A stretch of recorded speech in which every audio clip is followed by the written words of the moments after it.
आज का हमारा टॉपिक है टीचिंग कॉम्पोजिशन। कॉम्पोजिशन मतलब to compose something, to compose poetry, to compose poem, compose play, to compose anything. और composing means to right.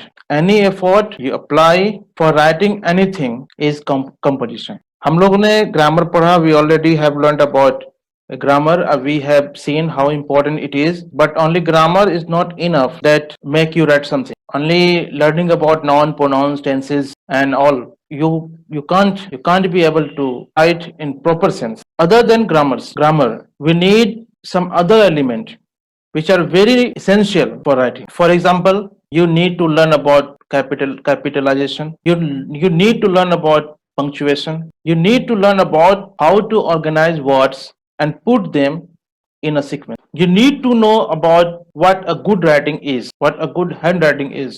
That all makes a good writing. So only grammar is not enough. You must acquire some skills, proper skills, whole skills in writing. अगर हम बात करें writing या composition की, it's very important. If you have learned grammar and find yourself unable to write later, means you have learned nothing. So writing gives a sense that you have learned something. You have acquired some skills in writing. If you are able to make a paragraph in English, people who read it can say about you that boy or girl has learned grammar skills. So teaching composition becomes very important. Just as we learned about other skills, the four skills, that is listening, speaking, reading and writing. Writing is one of the most complex activity and needs time. हम जो पढ़ते हैं, we teach English language or any language, तो हम simple ये कर सकते हैं कि we learn English to acquire sufficient command of English in spoken and written form. Why we need command in spoken and written form? Because it enables us to communicate effectively without the help of other people, with correction in everyday life. अगर हम writing skills की बात करें, by teaching writing skills, we are expected to acquire writing skills to be able to express our ideas meaningfully and legibly in English, to convey information and to communicate effectively. So अगर हम composition skills या how to compose अगर हम नहीं जानते हैं, तो फिर हमारे लिए बहुत डिफिकल्ट हो जाएगा कि हम कोई ऐसे लिख पाए, हम कोई छोटी शॉर्ट स्टोरी लिख पाए या कोई पोएम कंपोज कर पाए। हमारे लिए बहुत डिफिकल्ट हो जाएगा। अगर हम कंपोजिशन को देखें तो ये जो लैटिन से आया है, इसका मतलब होता है to put together. Composition means to put together. What we put together? We put different words, different sense together. So composition is the way we assemble words, sentences in order to create a meaningful piece of writing. Composition में हम words को assemble करते हैं एक sequence में, ताकि हम एक piece of writing, meaningful piece of writing produce कर सकें। कंपोजिशन किसी भी तरह का हो सकता है। It may be prose, it may be poetry,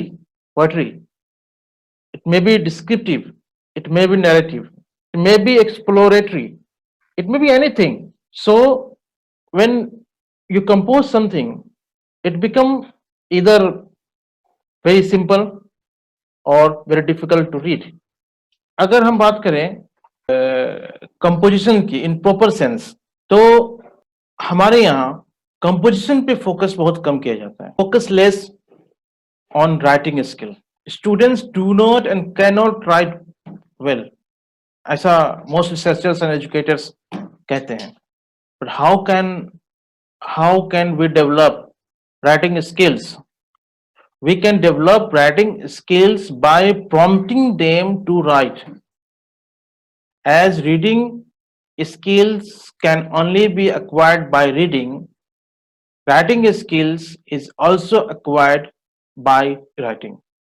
If we write much, we become efficient in writing. And if we don't write, we can't expect ourselves as a good writer. in our schools, we focus less on writing. We focus less on even reading.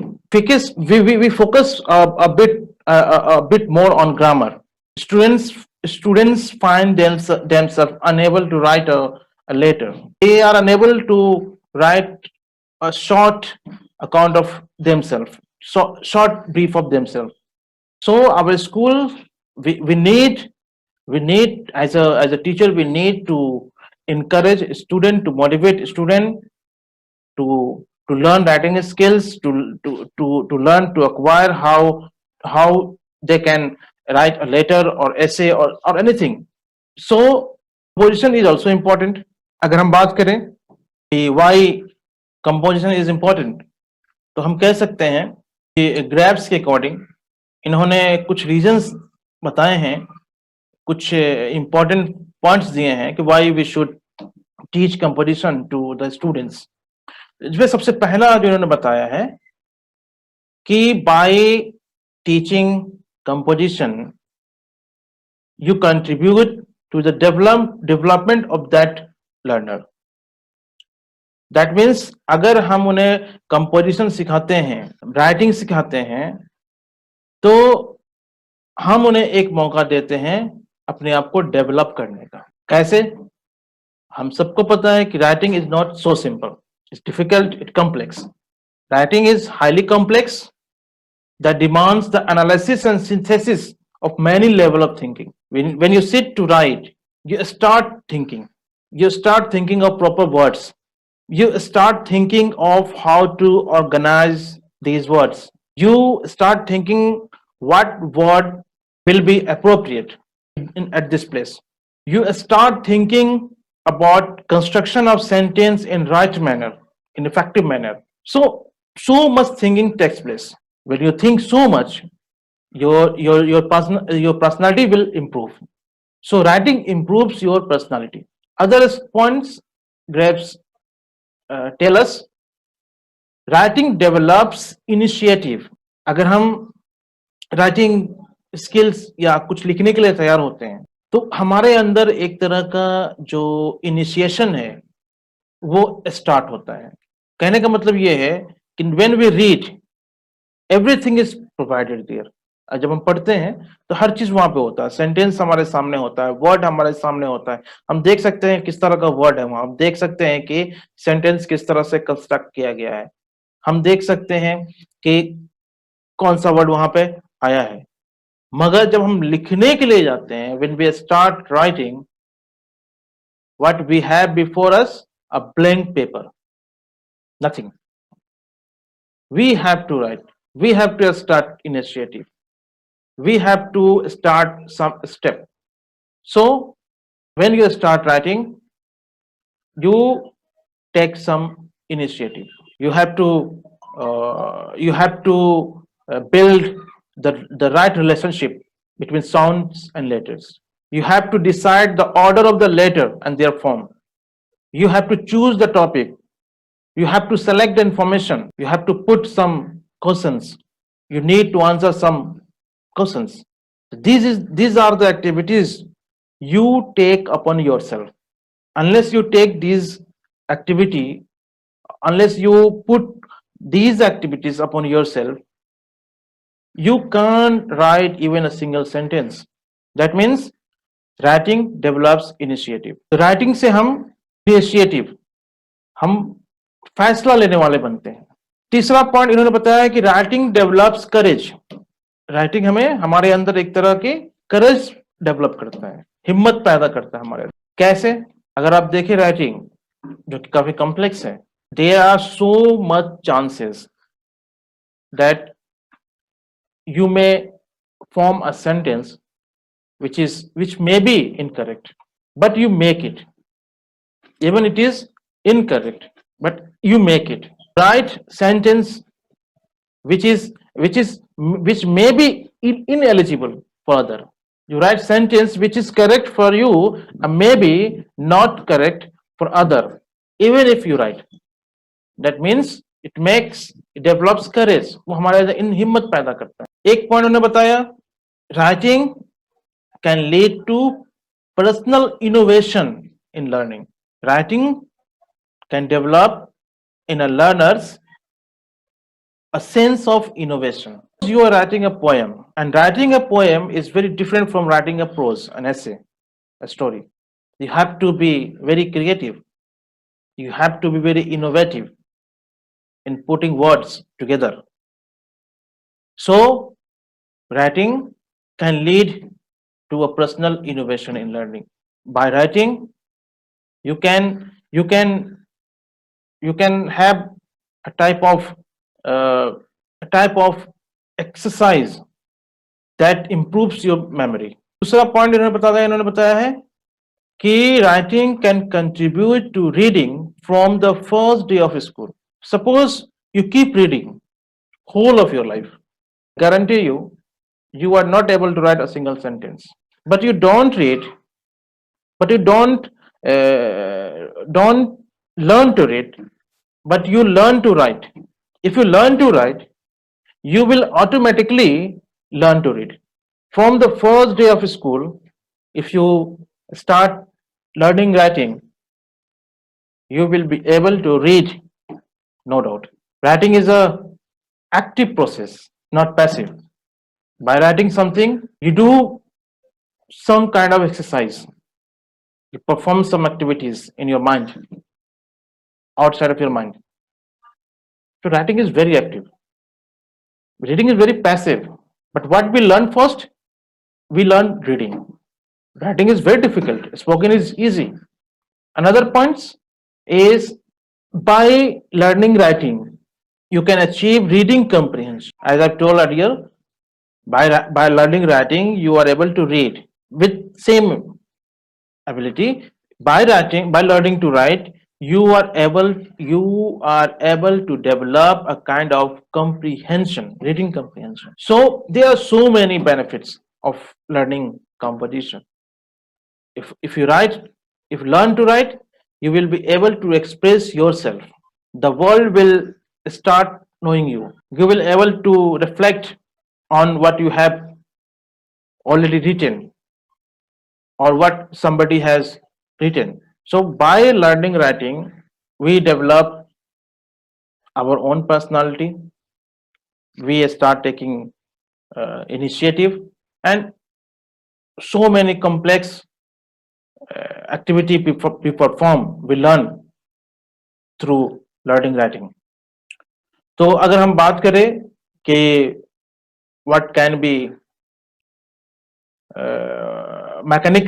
Mechanism अगर हम बात करें composition की, कि क्या हम अगर composition की बात करें तो हमारे यहाँ जो है कई तरह के मिस्टेक्स होते हैं. जैसे कैपिटलाइजेशन, कहाँ पे कैपिटल लेटर इस्तेमाल करना है, पंक्चुएशन, कहाँ पे हमें फुल स्टॉप देना है, कहाँ पे हमें एक्सक्लेमेटरी साइन देना है. ये सब में हम गलती करते हैं, हम मिस्टेक करते हैं. We don't know where to put capital letter. We don't know where to put comma and semicolon.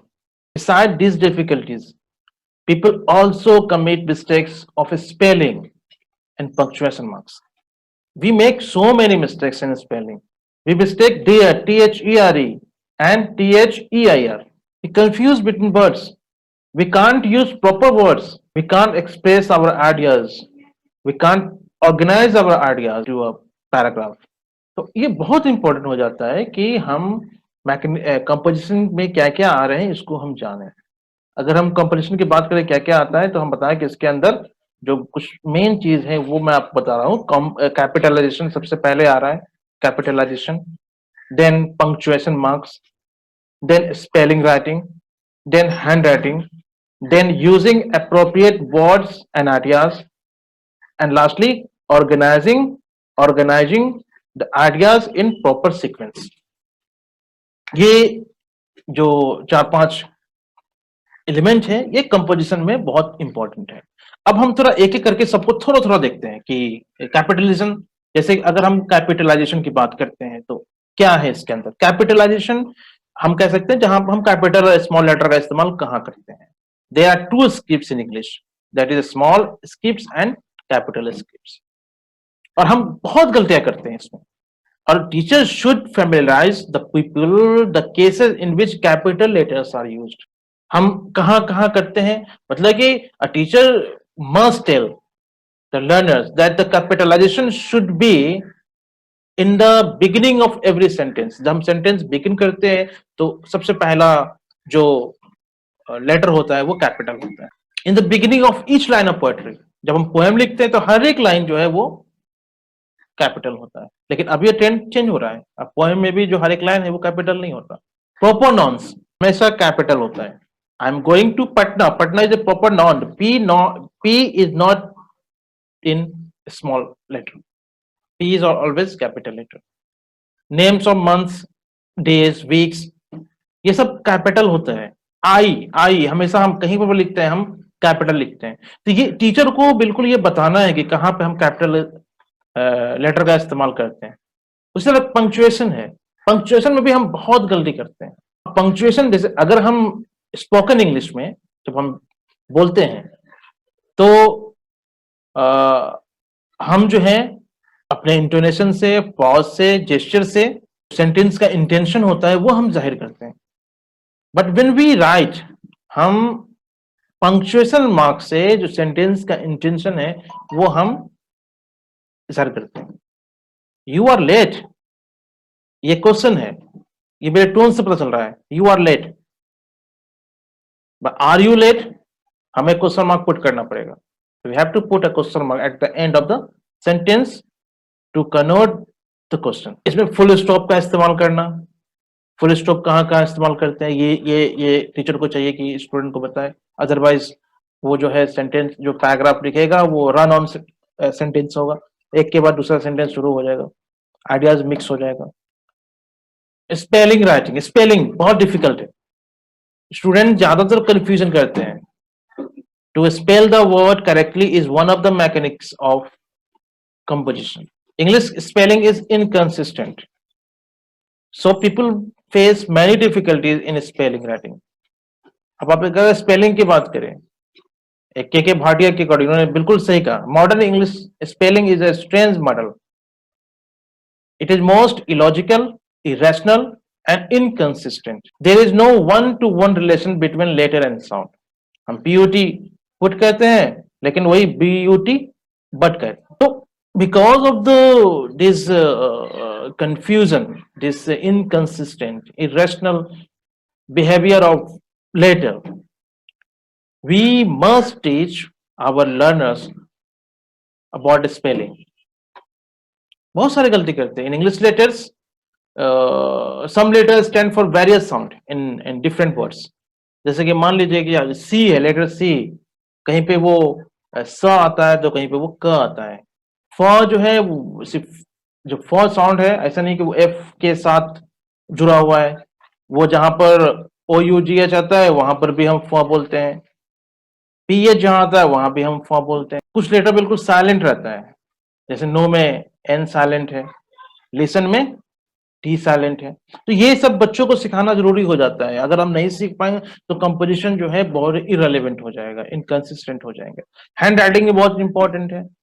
अगर आप हैंड राइटिंग का इस्तेमाल अगर नहीं सिखाएंगे कि कैसे उनकी हैंड राइटिंग इंप्रूव करनी चाहिए, तो जो जो जो पैराग्राफ को लिख रहा है वो इनएलिजिबल हो जाएगा, वो पढ़ने के लायक नहीं रह पाएगा। उसी तरह से प्रॉपर सीक्वेंस ऑफ आइडियाज, जो भी आइडियाज आप बनाते हैं वो एक प्रॉपर सीक्वेंस में होना। और उसके बाद जो है जब आप उसको ऑर्गेनाइज कर ले सारे आइडियाज को, तो एक बार देखें कि वो जो आइडियाज हमने ऑर्गेनाइज किए हैं वो किस हद तक एक प्रॉपर होलनेस, कोहेसिव कोहेशन उसके अंदर है या नहीं है। तो ये इसके अलावा बहुत सारी चीजें हैं जो कि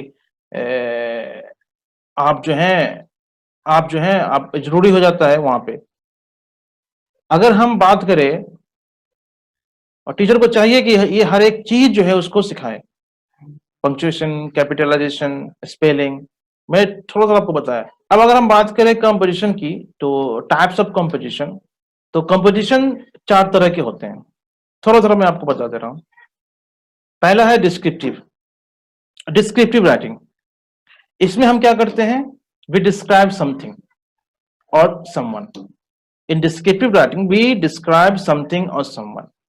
हम जितने भी उसकी कैरेक्टरिस्टिक है उसको हम लिस्ट करते हैं, उसका उसका डिटेल जो है हम लिस्ट करते हैं, और फिर समझो कि एक तरह से हम किसी चीज के बारे में पिक्चर बनाते हैं with the help of words. For example आपको दे रहे हैं, हमें रोज के बारे में लिखना है, रोज जो फ्लावर है उसके बारे में लिखना है, तो डिस्क्रिप्टिव राइटिंग में हम रोज के बारे में लिखेंगे, उसकी जो कैरेक्टरिस्टिक्स है उसके बारे में लिखेंगे। देखिए मैं आपको एक सेंटेंस बता रहा हूं यहाँ पे, जो ये यहाँ पे आपको स्क्रीन शेयर करके मैं दिखा दे रहा हूं, आप देखिए इसको कि किस तरीके से अगर हमें रोज के बारे में लिखना होगा तो हम उसको लिखें। देखिए ये है डिस्क्रिप्टिव राइटिंग का एग्जांपल। डिस्क्रिप्टिव राइटिंग में हम उस चीज के बारे में लिखते हैं या किसी बंदे के बारे, किसी किसी आदमी के बारे में लिखते हैं, उसकी जो खासियत है उसके बारे में हम लिखते हैं। यहाँ पे देखिए कह रहा है a rose is seen in the garden, it is deep red in colour, it is lonely standing among different flower plants boasting like king, its petal opens like a round cloud holding a baby inside। ये flower के बारे में हम लिख रहे हैं, flower को हम डिस्क्राइब कर रहे हैं, सिर्फ फ्लावर के बारे में। ये आपका डिस्क्रिप्टिव ग्रामर है ये। अब आपको हम दिखाते हैं एक दूसरा इसका पार्ट है नरेशन या नैरेटिव राइटिंग। तो narration is a personal account, इसमें हम अपने बारे में लिखते हैं कि क्या राइटर सोचता है, the story that the writer tales his और हर रीडर। इसमें जो राइटर होता है वो उसका क्या परसेप्शन है किसी चीज को लेकर, वो लिखता है। अब मेरा जो परसेप्शन है रोज के बारे में वो क्या है, वो मैं आपको दिखा रहा हूं, जो नरेशन है। ये देखिए, I bought rose plant from one of my friends, अपने बारे में अब उसका जो नरेशन है वो डेवलप हो रहा है यहाँ पे। I bought this rose plant from one of my friends, it was a thin line at that time, because the weather had been hot, I used to water it without fail. Gradually, it became a lovely plant, and now I see a rose in my garden. Narration में हम अपने बारे में लिख रहे हैं कि हम क्या समझते हैं, ये हमारा नरेशन होता है। एक तीसरा इसका जो टाइप है वो है expository writing. In expository writing we explain a person और प्लेस और थिंग और इवेंट, हम एक्सप्लेन करते हैं उस चीज के बारे में। यहां पे हमारा पर्पस ये नहीं होता है कि हम डिस्क्राइब करें, बल्कि हमारा मकसद ये होता है कि हम एक्सप्लेन करते हैं, हम उस चीज के रियलिटी के बारे में बताते हैं, हम इंटरप्रेट करते हैं, हम अपनी आइडिया देते हैं उस चीज पे। अगर हमें रोज के बारे में लिखना होगा तो हम जो लिखेंगे यहाँ पर कि इसका क्या साइंटिफिक नेम हो सकता है, ये कितने तरह के होते हैं, ये किस तरह का प्लांट है। तो मेरा जो एक्सपोजिटरी राइटिंग है रोज को लेके, ये मैं यहाँ पे आपको दे रहा हूं, इसको आप देखिए। A rose is a woody perennial flowering plant of the genus rose. There are over 300 species. They form a group of plants with stems that are often armed with sharp pickles. कांटे होते हैं उसके अंदर में, 300 से ज्यादा इसके species होते हैं। ये जो प्लांट है ये पेरेनियल प्लांट है और इसका जेनस है वो है रोज। ये हमने विकिपीडिया से लिया है थोड़ा सा इसका डिस्क्रिप्शन के लिए। अब एक जो है हमारा, वो मैं आपको बताऊं कि एक चौथा टाइप जो इसका है वो है आर्गुमेंटेटिव राइटिंग, आर्गुमेंटेटिव या आर्गुमेंटेशन। इसमें क्या होता है बेसिकली, हम किसी चीज को कंपेयर और कंट्रास्ट करते हैं, हम दोनों साइड देखते हैं, किसी एक चीज का दोनों साइड देखते हैं और फिर फैसला करते हैं कि कौन हमारे लिए बेहतर है। The end result is formulating to persuade why thing A is better than thing B. हम यहाँ पर कंपेयर करते हैं कौन सा चीज बेहतर है, किससे बेहतर है। तो जो आर्गुमेंटेटिव राइटिंग होता है इसमें हम बहस करते हैं, कंपेयर करते हैं, कंट्रास्ट करते हैं। मेरा जो एक एग्जांपल आपको मैं रोज के बारे में दे रहा हूं, देखिए किस तरह से हमारा ये आर्गुमेंट चल रहा है इस पे। ये जो है हमारा ये है, I like red rose over other different colours of rose, the red reminds me of blood that run throughout our body, I also like rose other than marigold और अदर प्लांट। तो ये जो है मेरा अपना इस पे इस पे हमारा मेरा अपना आर्गुमेंटेशन है कि मैं क्यों रोज को ये लाल कलर को मैं पसंद करता हूँ और क्यों मैं फ्लावर जो है रेड रेड जो फ्लावर है उसको अदर फ्लावर पे मैं ज्यादा उसको पसंद करता हूँ। तो ये चार तरह के हमारा ये होता है जो कंपोजिशन है। और हमें एज ए टीचर ये बिल्कुल जरूरी है कि हम बच्चों में हम जो है बच्चों में हम डेवलप करें राइटिंग स्किल्स, ताकि वो सेंटेंस जो पैराग्राफ है उसको कंपोज कर सके, नए-नए पैराग्राफ बना सके, अपने अपने अपनी सोच को वो एक्सप्रेस कर सके, दूसरे की सोच को वो एक्सप्रेस कर सके। और ये 4 तरह के जो राइटिंग है वो उसको जो है वो पहचान सके कि जो हम प्रोज़ पढ़ने जा रहे हैं, जो हमारा लेसन है, वो डिस्क्रिप्टिव है, नैरेटिव है, एक्सप्लोरेटरी है या आर्गुमेंटेटिव, वो इसकी पहचान भी कर सके और जो मिस्टेक्स है वो यहाँ पे ना कर सके। आप बिल्कुल यहाँ सेंटेंस में देख सकते हैं कि जहाँ पे फुल स्टॉप की ज़रूरत है, वहाँ हमने फुल स्टॉप दिया है, जहाँ पे हमने हमें हाइफ़न की ज़रूरत थी, डैश की देखिए हमने यहाँ पर दिया। डिफरेंट फ्लावर प्लांट्स में हमने एक डैश बीच में दिया है, इसकी जहाँ ज़रूरत है वो हमने डाला है। कॉमा की जहाँ ज़रूरत पड़ी हमने उसको डाला है। जो चीज़ की जहाँ ज़रूरत पड़ रही है, हम उसको यहाँ पे डाल रहे हैं। ये जो आज का लेसन था हमारा, वो टीचिंग कंपोज़िशन पे था।